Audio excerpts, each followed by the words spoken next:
अस्सलाम वालेकुम, मैं हूं वकार और आप देख रहे हैं वैक एनालिसिस। जैसे कि आप सबको पता है, कल अल्हम्दुलिल्लाह ईरान और अमेरिका के बीच में जंग बंदी का मुआहदा तय पा गया है। अल्लाह का लाख शुक्र है। और पूरे ईरान में पाकिस्तान जिंदाबाद के नारे गूंज रहे हैं। कल तक जी जहां पाकिस्तान की वाह हो रही थी, वहां आज एकदम से डोनाल्ड ट्रंप ने एक अपना बयान जारी किया है। उसमें उन्होंने कहा है कि जंग बंदी का जो मुआहदा हुआ है वो चाइना की वजह से हुआ है।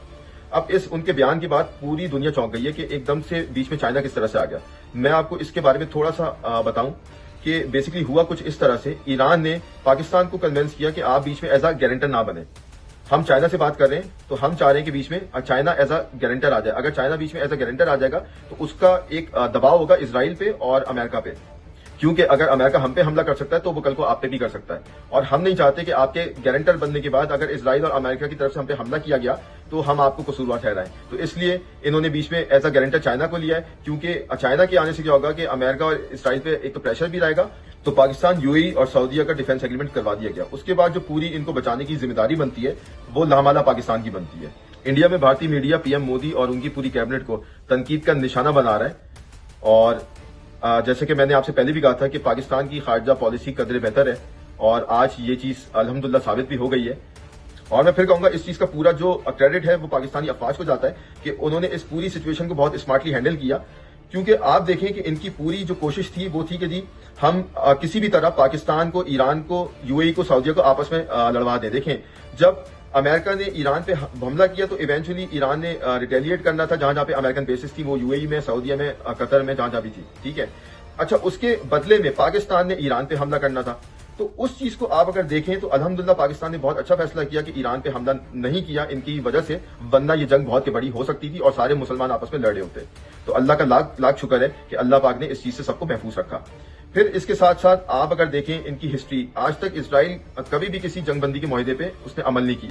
अगर मैं आपको थोड़ा सा पीछे लेके चलूं तो आपको याद होगा कि हर बार इसराइल ने या अमेरिका ने जंगबंदी के मुआहदों की खिलाफ वर्जी की है। अगर हम उसका देख लें फिलिस्तीन का, तो हमेशा से ऐसे ही हुआ है कि कितनी बार मुआहदे हुए और कितनी बार मुआहदों की खिलाफ वर्जी हुई है, वो आप सबके सामने है। तो आपको याद होगा हाल ही में पाकिस्तान का डिफेंस एग्रीमेंट होता है सऊदीया और यूएई के साथ, और वो भी अमेरिका के कहने पे।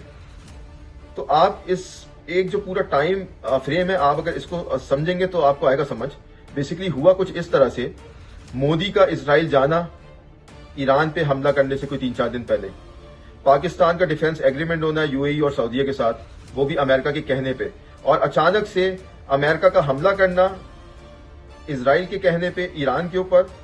तो आप इस चीज को अगर देखें तो फिर आपको आएगा समझ में कि बेसिकली हुआ क्या। इन्होंने बेसिकली बहुत स्मार्टली एक पूरा गेम प्लान किया, और इनकी पूरी कोशिश थी कि पाकिस्तान को ईरान से और ये जितने भी मुस्लिम ममालिक हैं इन सबसे लड़वा दिया जाए। देखिए, अमेरिका ने पूरी कोशिश की कि हमें ईरान से लड़वाने की। एक साइड से हम इंडिया को फेस कर रहे हैं और दूसरी साइड से अब हम अफगानिस्तान को फेस कर रहे हैं, और दोनों ही अब हमारे दुश्मन हैं। तो इनकी ये प्लानिंग थी इसराइल और अमेरिका की कि पाकिस्तान को ईरान से भी लड़वा दो और फिर पाकिस्तान जाने, अपने ईरान जाने, क्योंकि डिफेंस एग्रीमेंट सऊदीया और यूएई के साथ करवा दिए गए। इन्होंने प्लानिंग तो बहुत अच्छी की थी, लेकिन वही बात है कि अल्लाह पाक की प्लानिंग के आगे किसी की प्लानिंग नहीं चलती। बेसिकली डोनाल्ड ट्रंप ने अपने कहने पे पाकिस्तान का डिफेंस एग्रीमेंट करवाया सऊदीया और यूएई के साथ। एक तरफ इंडिया पाकिस्तान से बदला लेना चाहता है, और वो आपको पता है कि इसराइल के साथ इन्वॉल्व है। तो इनकी प्लानिंग कुछ इस तरह से थी कि अभी आपको पता ही होगा, एक तरफ से हम इंडिया को फेस करें, ऑन एंड ऑफ इंडिया के साथ हमारी जंग चलती रहती है, और दूसरी तरफ अब हम अफगानिस्तान के साथ भी एंगेज हैं जंग में। अब इनकी प्लानिंग थी कि डिफेंस एग्रीमेंट के बाद यूएई और सऊदीया के साथ हम ईरान पे अटैक करेंगे, फिर पाकिस्तान, सऊदीया और यूएई को बचाने के लिए ईरान पे अटैक करेगा, क्योंकि ईरान ने इवेंचुअली हमारी बेसिस पे हमला करना है, और जो कि पूरे मिडिल ईस्ट में है। और फिर एक तरफ से इंडिया भी आ जाएगा, तो हम बीच में आके फंस जाते। एक तरफ से हमें अफगानिस्तान मार रहा होता, एक तरफ से इंडिया मार रहा होता, और एक तरफ से ईरान मार रहा होता। तो अल्लाह का लाख शुक्र है कि पाकिस्तानी अफवाज ने बहुत अच्छा इक़्तिदाम उठाया, और वो बिल्कुल भी जज्बात में नहीं आए। तो मैं फिर कहूंगा कि अल्लाह पाक ने बहुत बड़ी तबाही से बचा लिया। आप लोग भी अपनी अपनी राय कमेंट सेक्शन में जरूर बताएं।